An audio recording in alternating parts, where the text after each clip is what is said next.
Bonjour tout le monde, bonjour à toute la présence.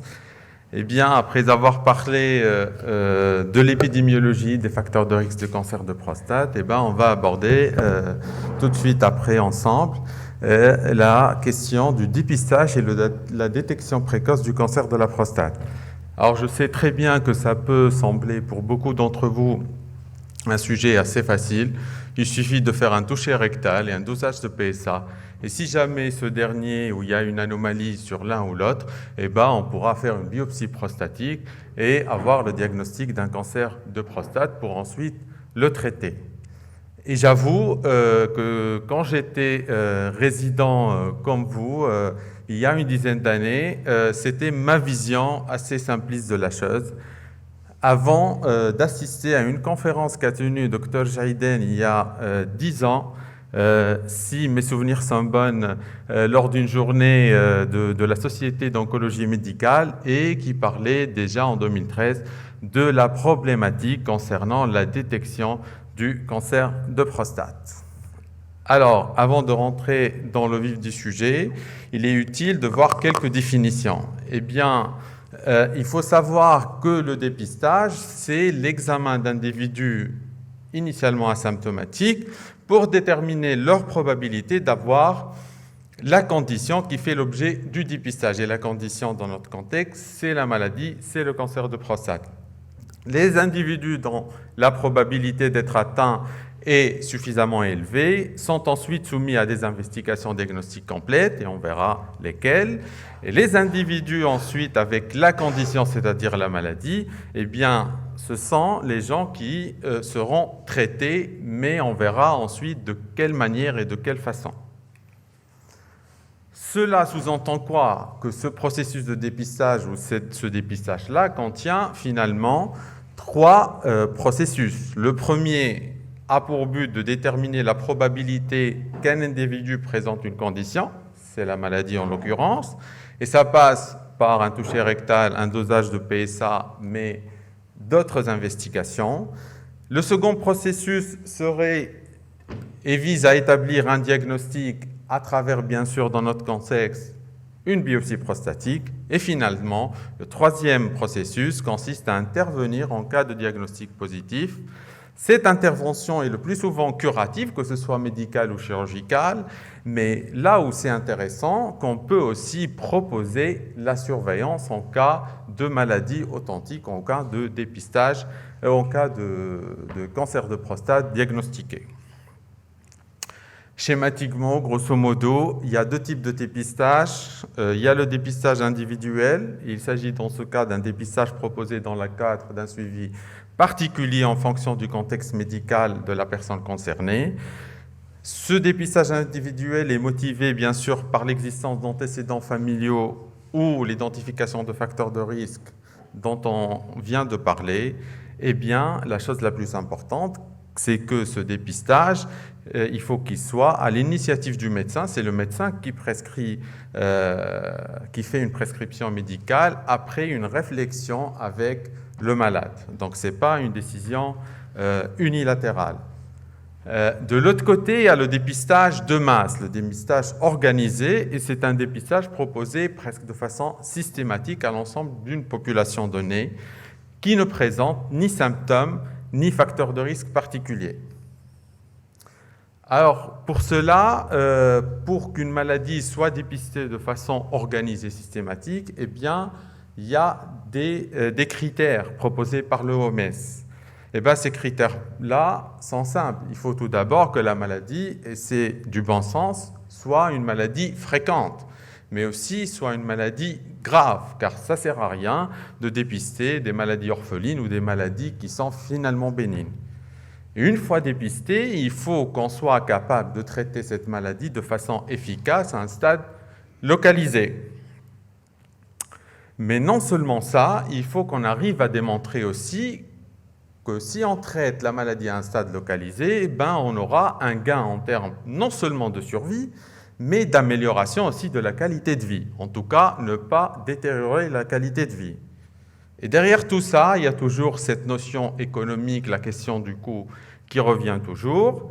eh bien, en dépistant une maladie, c'est bien, mais il faut aussi que le coût du dépistage, et ça c'est une vision économique de la chose, il faut que le coût du dépistage et le coût du traitement, si la maladie est dépistée, ne soit pas supérieur ou largement supérieur au coût de la maladie métastatique ou localement avancée. Et ça, c'est vraiment une vision économiste de la chose. Ce n'est pas une vision que nous, médecins, nous partageons. Et c'est là, en fait, que réside toute la problématique du dépistage du cancer de la prostate.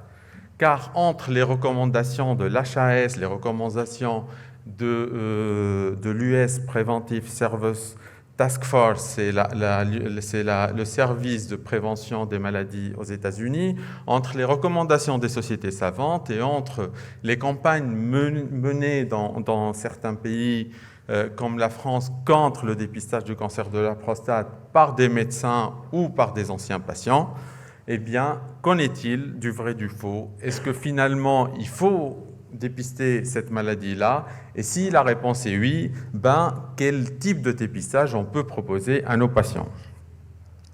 Alors, pour savoir du vrai du faux, eh bien, on va essayer de retracer. Alors, j'ai dit qu'on va essayer de retracer ensemble un peu l'histoire de la détection du cancer de la prostate. Eh bien, on est passé dans ce cadre avec différentes périodes ou ères. La première phase était avant les années 90, eh bien, on n'avait pas encore de PSA.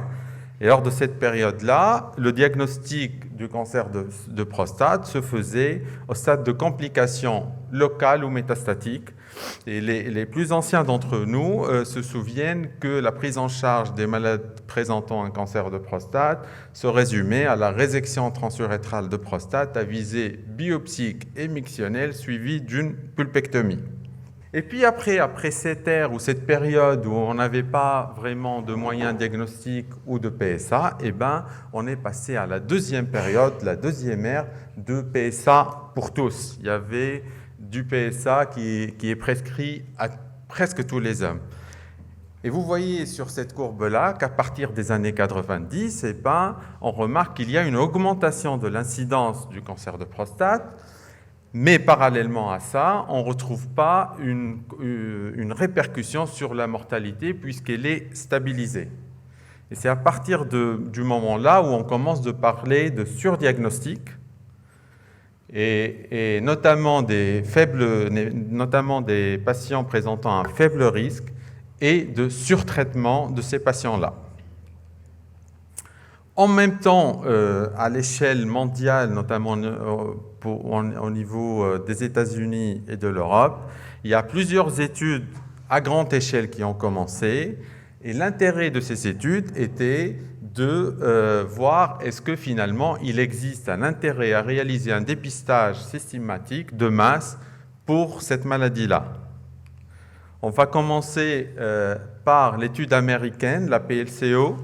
Cette étude a recruté un peu moins de 77 000 hommes et on a randomisé les hommes entre un groupe dépisté chez des hommes chez qui on fait un toucher rectal, un PSA, et si jamais il y a une anomalie, on fera la biopsie, on fera un traitement derrière, entre un groupe contrôle. Et bien après un suivi de 7 ans, et bien, vous voyez sur cette courbe-là que les deux courbes des deux groupes se superposent. C'est-à-dire quoi? C'est-à-dire qu'il n'y a pas un gain de mortalité chez les patients, chez le groupe chez qui on a fait un dépistage de cancer de prostate. De l'autre côté de l'Atlantique, même étude, même design de groupe, patients dépistés versus non dépistés, sauf que là, il y avait un échantillonnage plus important, 192 000 patients. Par contre, sur cette étude, après un suivi de 9 ans, eh bien, on remarque que finalement, dans le groupe dépisté, eh ben, on est arrivé à une baisse de la mortalité qui est de 21%. Mais cette baisse est survenue au prix du quoi? Mais elle est survenue au prix, les auteurs ils sont conclus que pour sauver une vie d'un patient atteint de cancer de prostate, il fallait dépister 1410 hommes, faire une biopsie 1410 hommes, et il fallait traiter 48 patients. Donc les autres patients, c'était quoi? C'était des patients surdiagnostiqués et surtraités. Et donc, si on veut résumer cette deuxième partie de l'histoire naturelle du dépistage du cancer de la prostate, eh ben, on peut dire qu'à partir des années 90, c'était un dépistage pour tous les hommes.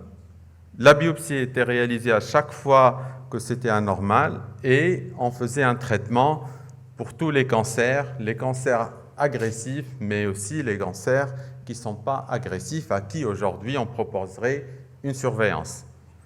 Et donc, la détection précoce des formes agressives, c'est vrai, on a eu un bénéfice par rapport à la mortalité, même si ce bénéfice était controversé, puisque sur l'étude américaine, il n'y avait pas de bénéfice notable, mais aussi on surdiagnostiquait, on surtraitait les formes localisées de faible risque, et donc on impactait la qualité de vie des patients sans bénéfice sur la mortalité. Alors, il est légitime dans cette situation de se poser la question, est-ce que finalement le jeu de dépistage en vaut la chandelle? Eh bien, apparemment, il n'en vaut pas, puisqu'en 2012, les services préventifs américains, eh bien, ils ont sorti leurs recommandations et ils ont dit, grosso modo, il faut arrêter de doser le PSA chez les hommes. Alors, quelle était la conséquence de cette attitude-là, du non-dépistage? Eh bien, on a remarqué sur ce papier-là, publié dans le Journal of en 2018, que finalement, c'est vrai, et ça c'est positif, on a eu une réduction du surdiagnostic des faibles risques, donc on n'a pas surtraité les patients, mais le revers de la médaille, c'est que aussi on a réduit la détection des patients qui présentent un risque intermédiaire ou un haut risque. Donc, finalement, c'est moins de bénéfices pour ce type de patient. Et puis après, vous vous souvenez de l'étude PLCO américaine qui disait que finalement, il n'y avait pas de risque, il n'y avait pas de différence en termes de mortalité entre les groupes dépistés et non dépistés.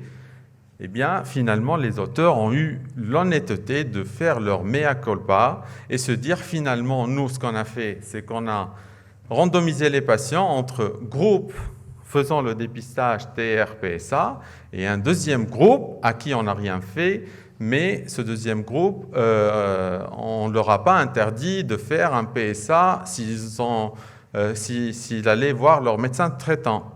Donc, beaucoup de personnes du deuxième groupe qui, normalement, entre parenthèses, n'étaient pas dépistées, faisaient des PSA en dehors de l'étude et se font traiter si le PSA est augmenté ou si la biopsie montrait un cancer de prostate.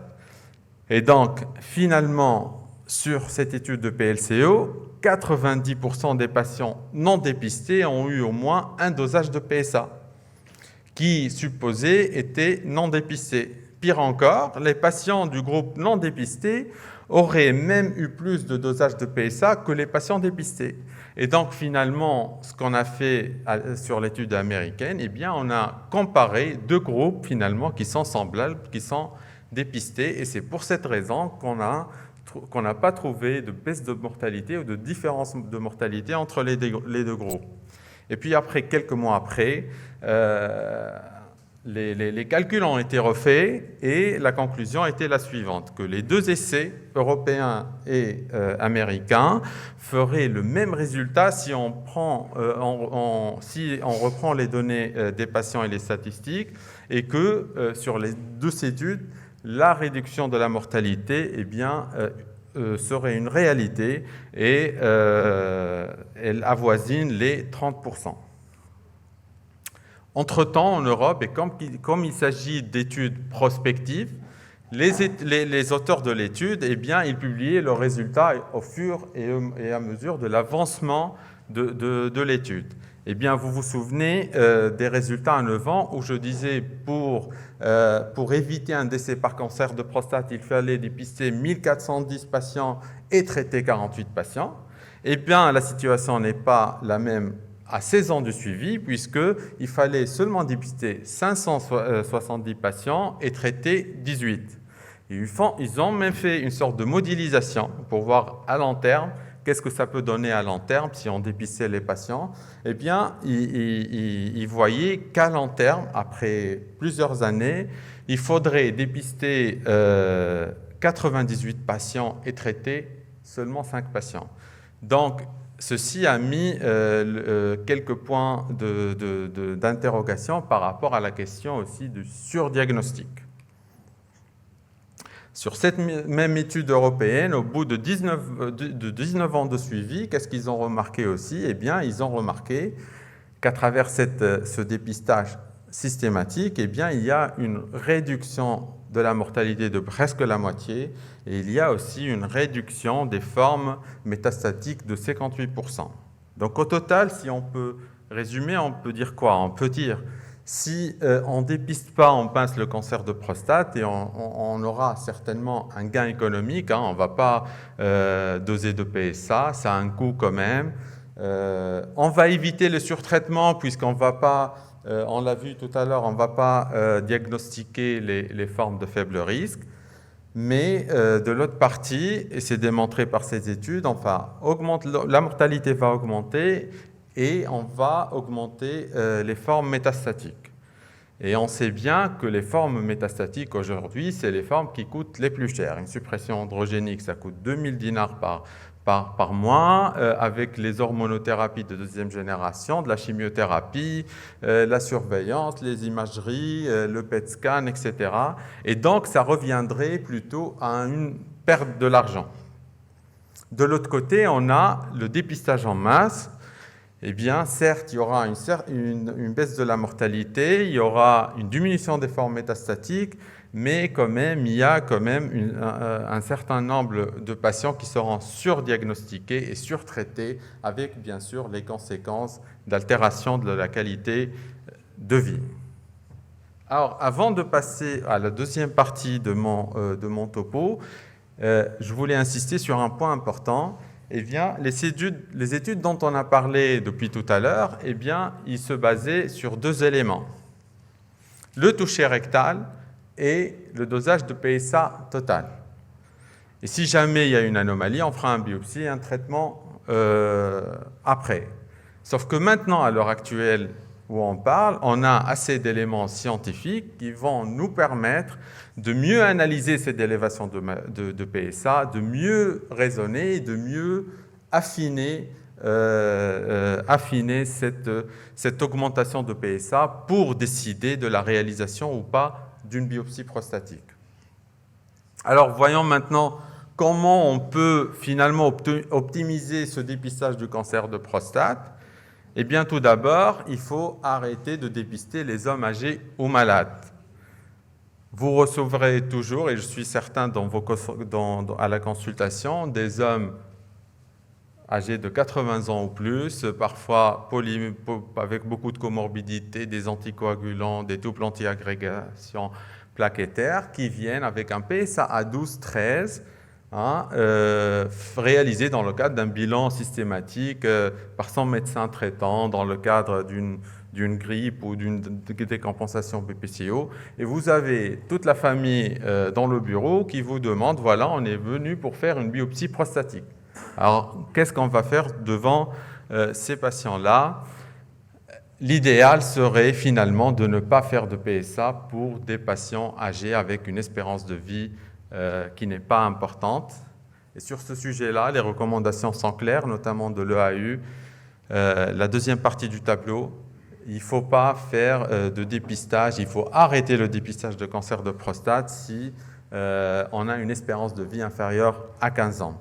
Par contre, quand est-ce qu'il faut la commencer, ce dépistage-là? Il faut le commencer à partir de l'âge de 50 ans, un peu en avant à partir de l'âge de 45 ans si on a des antécédents familiaux ou en cas de présence de facteurs de risque, et à l'âge de 40 ans si le patient est porteur d'une mutation de gène BRCA2.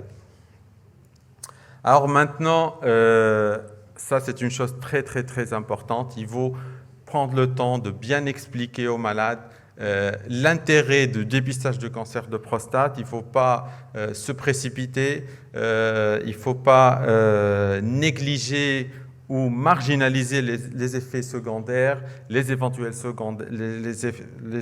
effets secondaires, et il faut vraiment avoir une information en net par rapport au dépistage de cancer de prostate. C'est vrai, le dépistage, il peut être bénéfique, mais le dépistage aussi, à l'heure actuelle, ça peut donner des effets secondaires néfastes. Et vous voyez sur cette étude-là américaine que finalement, quand on parle aux patients de dépistage, eh bien, on a plus tendance à parler des bénéfices et plutôt marginaliser les éventuels effets secondaires du dépistage. Alors, un taux de PSA augmenté, eh bien, ça doit être confirmé par un deuxième dosage de PSA. Pourquoi? Parce qu'on peut trouver une augmentation de PSA modérée après une éjaculation, après un toucher rectal, après un exercice physique intense. On peut trouver aussi une élévation importante du PSA après des infections urinaires, des prostatites. Et là, il faut attendre plutôt 2 à 3 mois avant de refaire un deuxième dosage de PSA. La pratique assidue de la bicyclette aussi peut faire augmenter le PSA ou toute manœuvre endo-urologique, une cystoscopie, une résection de prostate, une écho endorectale, voilà, une rétention aiguë d'urine. Tout ça, ça peut donner une fausse augmentation de la PSA. Et sur cette étude aussi américaine, eh bien, qu'est-ce qu'ils ont remarqué? Que 40 à 55% des patients présentant un PSA élevé au départ ont vu leur PSA se normaliser dans les dosages ultérieurs. Donc, n'hésitez pas à refaire le PSA. Alors, avec quel délai? Si je pense la cause elle est identifiée, une infection, une prostatite plutôt éloignée de 2-3 mois. Par contre, s'il n'y a pas vraiment de cause évidente, on peut le refaire à 2 semaines, 3 semaines ou 1 mois. Alors ça aussi, c'est une chose importante qui est rentrée un petit peu dans nos pratiques c'est devant un PSA élevé et premier réflexe, donner 14 jours ou 21 jours de ciprofloxacine chez des patients qui sont asymptomatiques. Alors, si le patient est symptomatique de prostatite, mais bien sûr, il faut le traiter. Par contre, si le patient il est asymptomatique, il a un PSA élevé, ce n'est pas la peine de donner de l'antibiothérapie empirique comme ça. Surtout, on sait maintenant que ça va augmenter les résistances aux antibiotiques et ça va augmenter les risques de complications infectieuses si jamais on aura à réaliser une biopsie prostatique.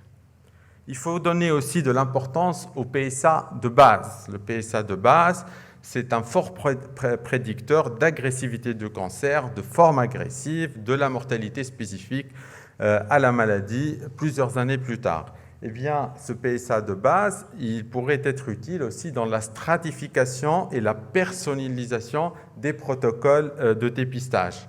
En effet, on ne va pas suivre suivre deux patients du même âge, âgés de 50 ans, l'un avec un PSA à 0,3 à 0,4 et l'autre avec PSA à 2 nanogrammes par millilitre. Le deuxième aura certainement un suivi plus régulier, un dosage de PSA annuel. Par contre, pour le premier, on pourra refaire le dosage qu'après 4 ou 5 ans. Et puis après, surtout pas décider à réaliser une biopsie sur la simple vélocité du PSA. La vélocité PSA, je rappelle, c'est l'évolution du taux de PSA en nanogrammes par millilitre par an. Et plus cette vélocité est importante, plus vous avez le risque d'avoir des prestatites chroniques à la biopsie. Donc, si vous avez un patient qui vous consulte cette année avec un PSA à 2, il revient l'année prochaine avec un PSA à 6, donc une vélocité à 4, vous n'allez pas vous précipiter à faire tout de suite la biopsie.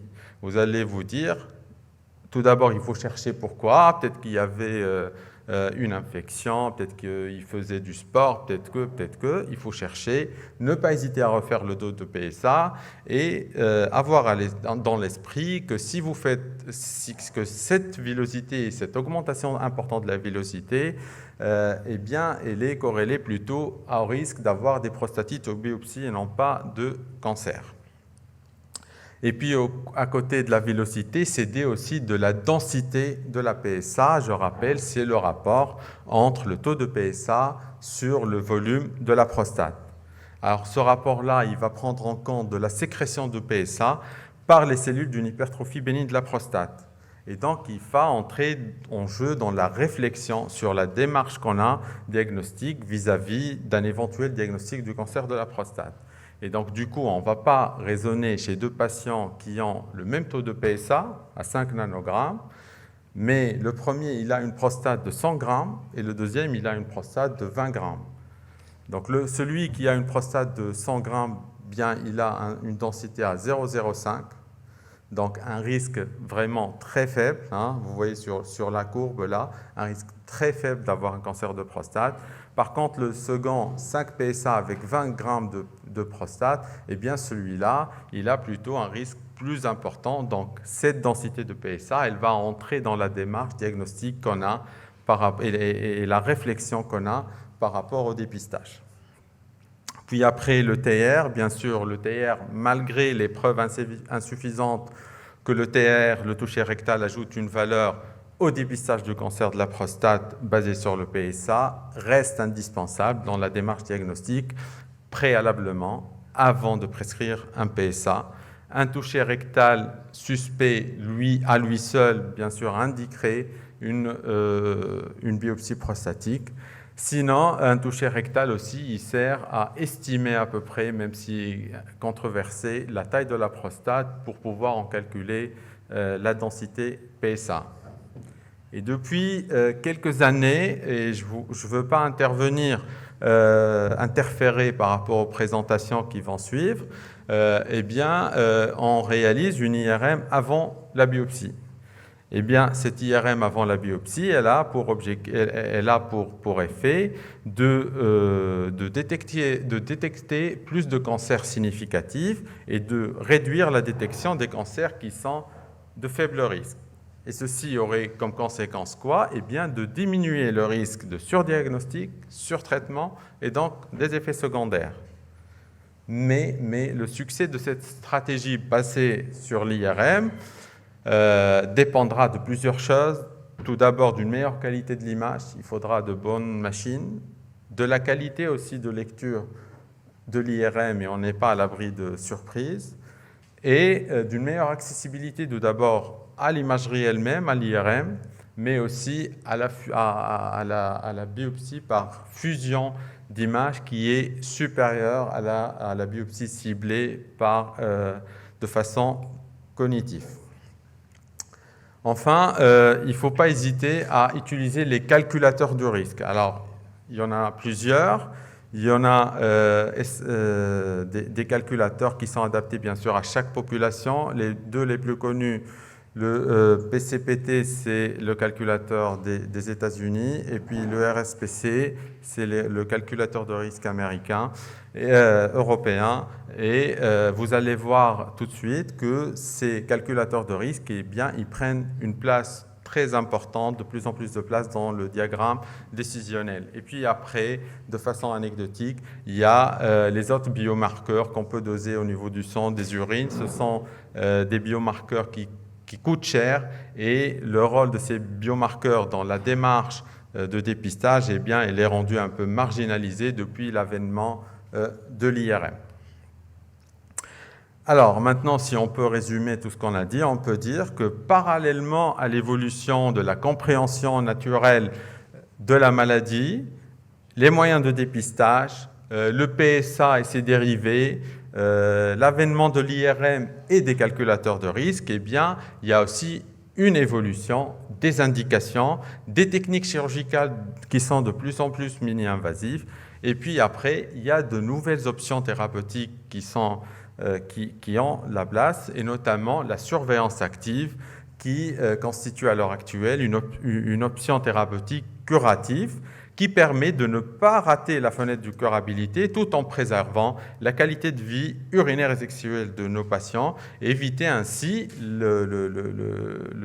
les effets secondaires liés au surtraitement, ce qu'on reprochait initialement au dépistage du cancer de la prostate. Et donc, la surveillance active fait partie actuellement désormais du traitement de référence de tous les UGIP1. Tous les faibles risques, selon les recommandations notamment européennes, doivent être traités par cette alternative thérapeutique. Et finalement, diagnostiquer, d'après ce qu'on vient de dire, n'est pas synonyme de traiter. On peut diagnostiquer le cancer de prostate, notamment les faibles risques, sans pour autant les traiter. Et donc, on joue sur et donc on peut éliminer cette notion de surtraitement du cancer de la prostate. Si on revient maintenant à la plaque des critères des OMS pour qu'un dépistage d'une maladie soit accrédité ou soit validé, eh bien, on a dit que la maladie doit être fréquente. Et elle est fréquente. Elle doit être grave. Elle est grave puisque c'est la 3e cause de mortalité par cancer. Alors, on doit avoir un traitement efficace aux formes localisées et on a ce traitement-là et parce qu'on peut être très efficace quand on prend en charge les malades de façon précoce. Il existe bien sûr un outil de dépistage sensible et spécifique, il y a le PSA, mais il y a aussi depuis quelques années l'IRM qui affine un petit peu aussi nos résultats, les calculateurs, etc. Mais là où on a de la peine à progresser, c'est de montrer que finalement ce dépistage de masse, il améliore la survie et la qualité de vie du patient, parce qu'on n'a pas d'éléments robustes pour l'instant qui vont nous permettre de dire voilà, le dépistage systématique du cancer de prostate permet, chez tous les patients, permet d'améliorer la survie. Et dans ce cadre-là, la Commission européenne a débloqué en 2023 39 millions d'euros pour essayer de faire des études qui inclut finalement le toucher rectal, le PSA, les calculateurs, mais aussi l'IRM. Et donc, peut-être que dans une dizaine d'années, on aura des résultats concernant cette stratégie de dépistage en masse avec les moyens qu'on dispose maintenant, pas seulement à travers un toucher rectal et un PSA.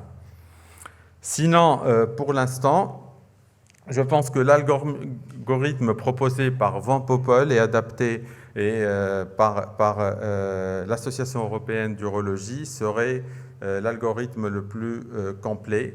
Et bien sûr, cet algorithme-là, si le taux de PSA est inférieur à 3, eh bien, les patients seront revus entre 1 année et 5 ans selon le risque par un nouveau PSA. Et puis, si ce taux de PSA est supérieur à 3, eh bien, on va hiérarchiser les investigations selon les antécédents familiaux, selon le taux de PSA, la vélocité, la densité, mais aussi les calculateurs de risque. Si jamais on est devant un patient de haut risque ou un risque intermédiaire ou une anomalie du toucher rectal, eh bien là, chez ces patients, on va faire une IRM. Et après, selon les résultats de l'IRM intégrés bien sûr dans des calculateurs, on va pouvoir proposer une biopsie plus ou moins systématisée, plus ou moins ciblée pour finalement proposer une surveillance active pour les patients qui présentent un cancer de prostate de faible risque. Et je finis par cette phrase que tous les programmes de dépistage font du mal, certains font aussi du bien. Parmi ceux-là, certains font plus de bien que de mal à raisonnable coût. Et merci. Merci, Dr Mejdou, pour cette formidable, merveilleuse conférence. Je crois qu'elle sera vue, revue encore et encore sur YouTube pendant longtemps, celle-là. Ça va rester... vous avez vraiment fait le tour du sujet. Et je pense que c'est un sujet extrêmement important face à cette dérive du surtraitement du cancer de la prostate. Alors, est-ce qu'il y a des questions dans la salle pour les résidents? Une petite question? Soyez pas timide. Mourad, tu as une question? Aucune question? Une question là-bas?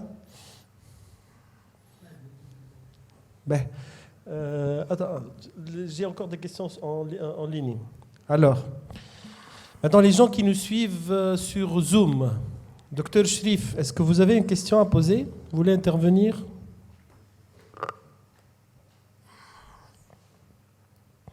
Docteur Zribi? Oui, bonjour. Bonjour. Bonjour. Merci, Dr Bajdou, pour cette excellente mise au point. Sauf que sur le plan pratique, quand on nous pose la question comment faut-il dépister le cancer de la prostate, pour le moment, on n'a pas de réponse précise. Et ça, c'est un problème. Et qui va bénéficier du dépistage du cancer de la prostate? La question est encore posée. Et c'est un problème. Et pour cette raison, tout le monde fait de son mieux, essaie d'adhérer aux guidelines, et les guidelines ne sont pas toujours adaptables. Mais de toute façon, on fait beaucoup de PSA chez nous. On fait des PSA même après 75 ans.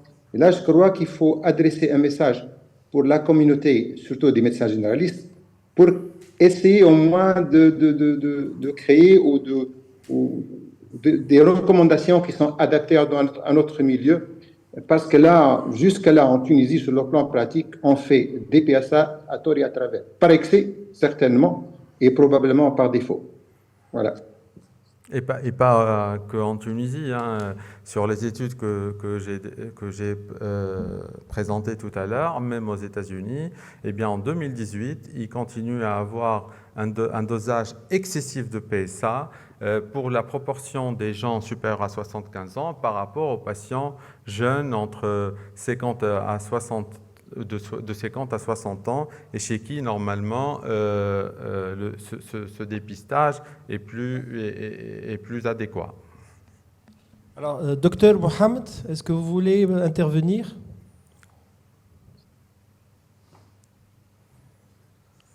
Docteur Mehdi Bouassida?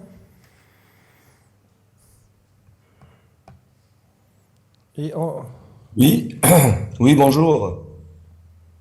Bonjour, si vous pouvez mettre la caméra. Pas vraiment, je suis un peu malade, donc je ne suis pas, en bonne tenue, désolé. Okay. Mais je suis très intéressé, je suis depuis tout à l'heure la conférence. Merci pour la qualité, mon ami Ibrahim. Moi, j'étais un peu choqué par ce qui a été avoué par les auteurs de l'étude PLCO. C'est vraiment choquant. Donc, non seulement on est en 2023 et on prend toujours des décisions relatives à deux études, les deux fameuses études que depuis que j'étais résident, on parle de PLCO et RSPC, qui ont fini normalement en 2003, alors qu'on est en 2023, pour toujours dire qu'il ne faut pas faire de dépistage de masse, alors que finalement, donc, il y avait plein de biais dans ces deux études, notamment, surtout dans la PLCO. Bon, en moi, dans l'RSPC, ils disent qu'il y a un effet bénéfique sur la mortalité. Moi, je pense qu'il est temps de passer au dépistage de masse. C'est bien qu'ils ont mis 39 millions d'euros pour travailler là-dessus, mais ça va sortir, comme tu l'as dit, Ibrahim, d'ici 10 ans peut-être. Oui. Mais entre-temps, moi, je pense, et c'est la pratique que je suis en train de faire, moi, personnellement, c'est de favoriser le dépistage maximaliste, tout en essayant bien sûr d'optimiser, de lutter contre le surtraitement, de lutter contre le surdiagnostic. Et maintenant, on a plein de moyens, notamment l'IRM, pour lutter contre le surtraitement et le surdiagnostic. Moi, je suis très gêné en voyant des patients venus à la consultation. Durant ces 3 derniers mois, j'avais au moins 3 ou 4 patients jeunes de 59, 60 ans, asymptomatiques, chez qui a été fait un PSA comme ça dans un bilan systématique et qui viennent avec un PSA à 90 ou à 100 ou à 150. Et là, je suis très gêné. Vraiment, je suis très gêné. Si ce patient était mon frère ou mon père, moi, je me dis pourquoi il n'a pas bénéficié d'un dépistage du cancer de la prostate. C'est des gens qui deviennent déprimés et qui en veulent aux recommandations. Ils disent pourquoi il n'y a pas eu, il y a pas ce dépistage de masse. Pourquoi on est passé à côté de ce dépistage de masse? Pourquoi notre médecin traitant ne nous a pas parlé de ce dépistage lorsqu'on avait 50 ans? Pourquoi c'est pas comme le cancer du sein? Je sais pas. Qu'est-ce que vous en pensez? Alors, tout d'abord, pour l'étude PLCO, elle a été discréditée. Donc, on ne parle plus de PLCO depuis un bon moment parce que finalement, il y a beaucoup de biais. Donc, les résultats ont été mis en doute et elle a été discréditée. Par contre, pour même ces patients dont tu parles, Mehdi, eh bien, on pourrait proposer un dépistage individuel à ces patients-là. Ils ont plus que 50 ans, donc leur médecin aurait dû leur parler du cancer de la prostate, du diagnostic, du dosage de PSA, du toucher rectal, etc.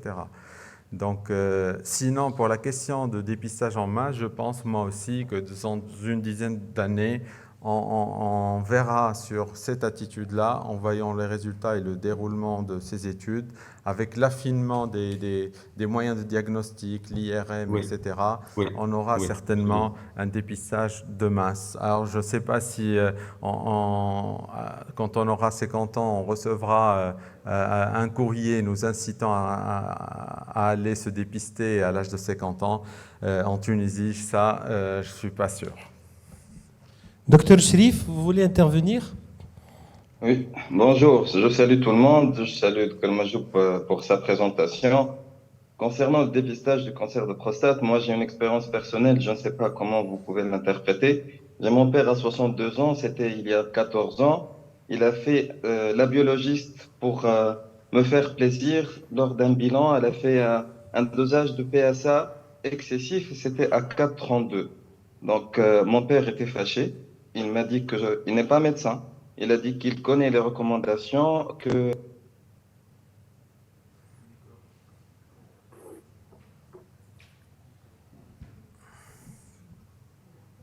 Je crois que ça a coupé le sang. Karim, ton sang a coupé.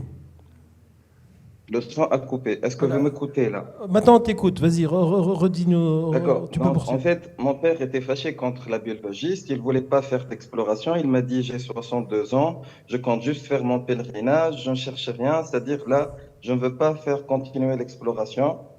Je suis pas son médecin. Donc, et il insistait à chaque fois qu'il faisait un bilan pour créatinine, pour diabète, pour tout ça, c'est-à-dire de ne pas faire le PSA. 14 ans après, c'était l'année dernière, perturbation du diabète, un bilan glycémique très perturbé, et on fait un dosage de PSA parce il y avait une notion d'altération de l'état général et le PSA était à 10. Là, il se fait explorer, je le confie à un confrère, et il l'explore et il a un cancer de prostate. Bon, heureusement, il pouvait recevoir un traitement curatif. Et lorsque mon ami lui a demandé, eh ben, c'est 14 ans, mon père a répondu, j'ai gagné 14 ans de vie tranquille sans savoir que j'ai le cancer.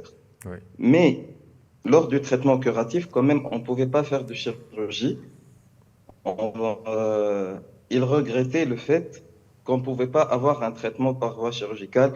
Seulement, il a eu un traitement curatif par hormonoradiothérapie. C'est une histoire en fait mitigée qui explique et qui résume c'est-à-dire cette difficulté à prendre une décision claire. On fait un dépistage. Ça a coupé le sang. Remets le sang, Karim. Voilà.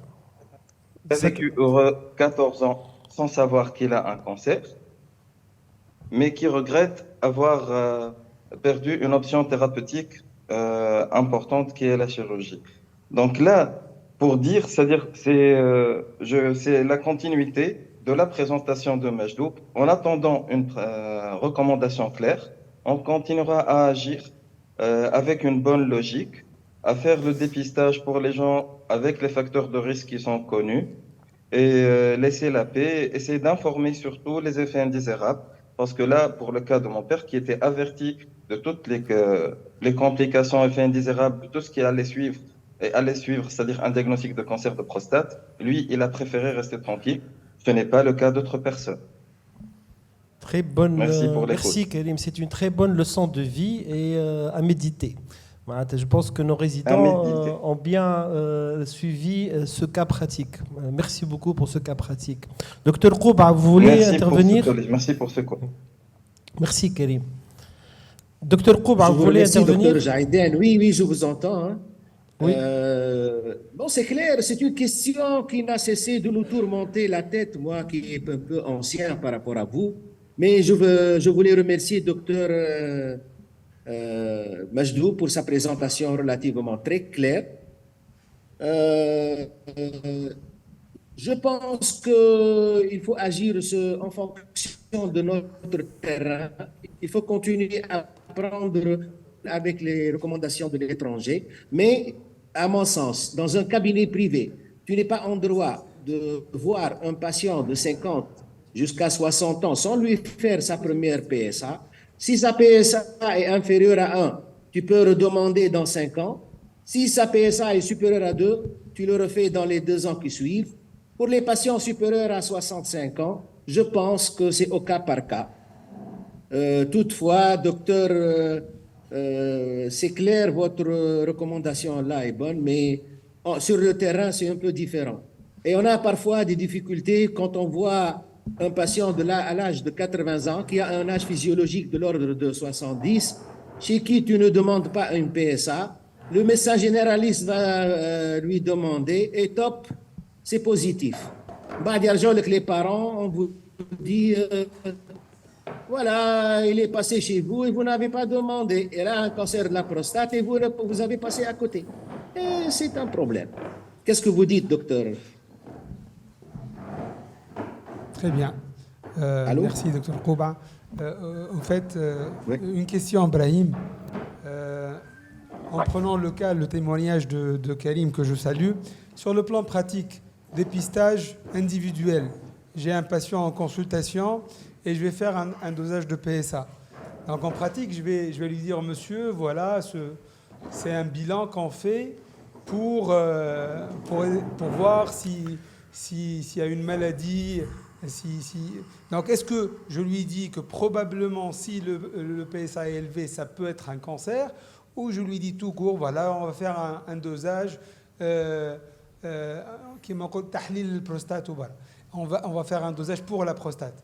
Qui dit dépistage individuel veut dire aller jusqu'au bout, expliquer au patient et lui permettre de dire oui ou non, comme a dit Karim. Voilà.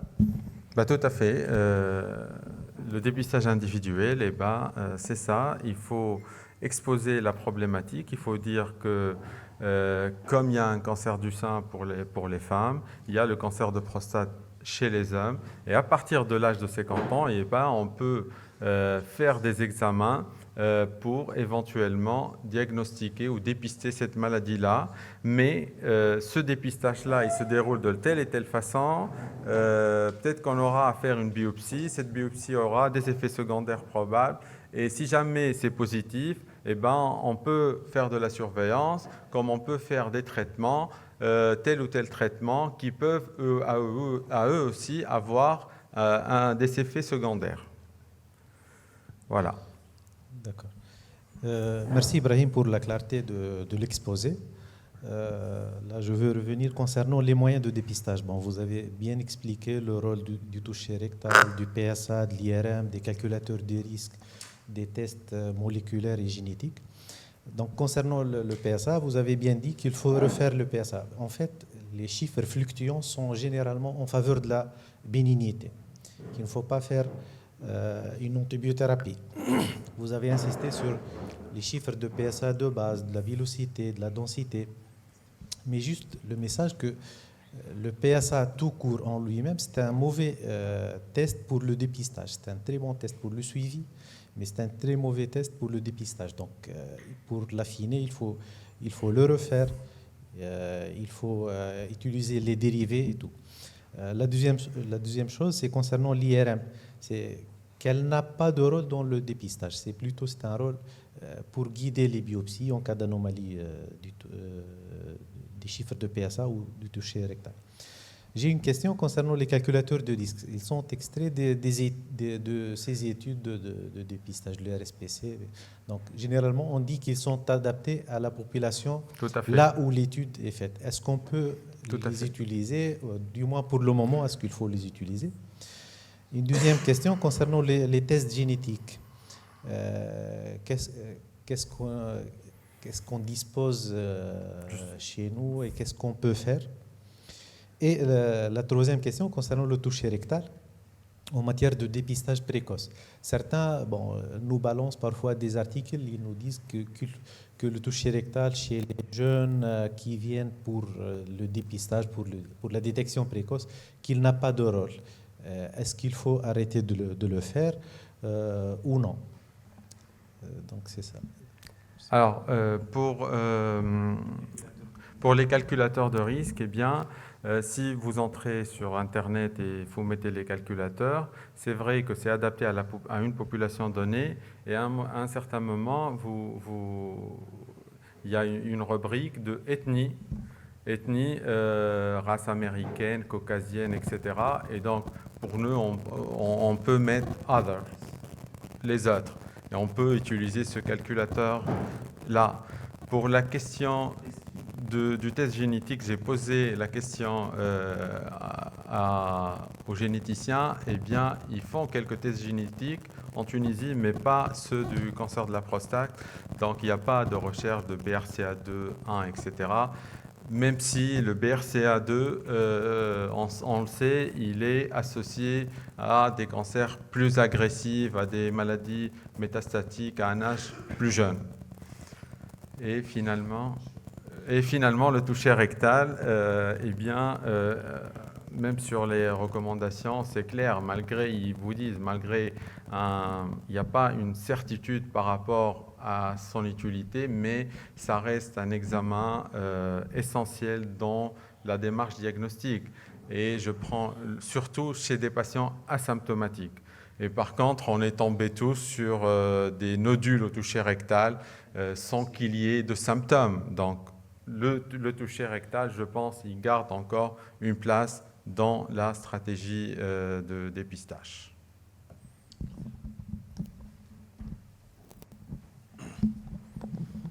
En fait, j'ai deux questions à Dr Majdoub. La première, dans notre pratique courante, nous sommes donc devant une situation très, très difficile. C'est surtout lorsque les cardiologues ils demandent beaucoup de dosage de PSA pour des patients très âgés avec parfois une insuffisance cardiaque avancée.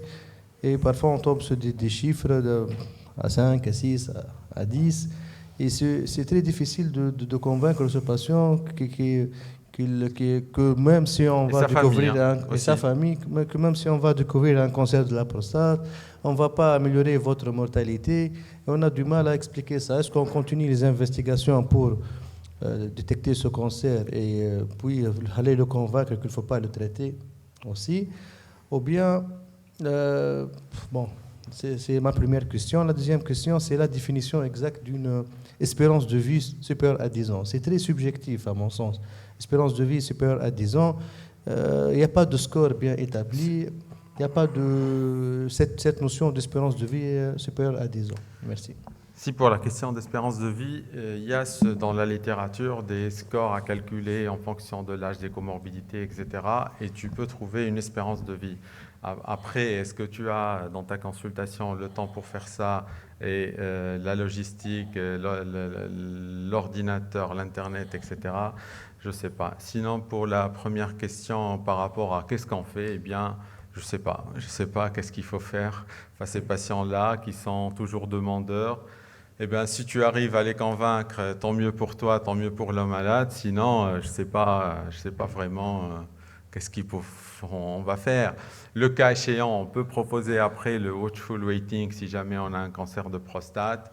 Mais là aussi, bonne chance pour convaincre les gens. Et donc, la solution est de ne pas faire de PSA chez cette population-là. Merci beaucoup, Dr Majdoub, pour cette excellente et merveilleuse conférence. Je vois qu'il y a eu une discussion très animée qui va rester, sur YouTube, je pense.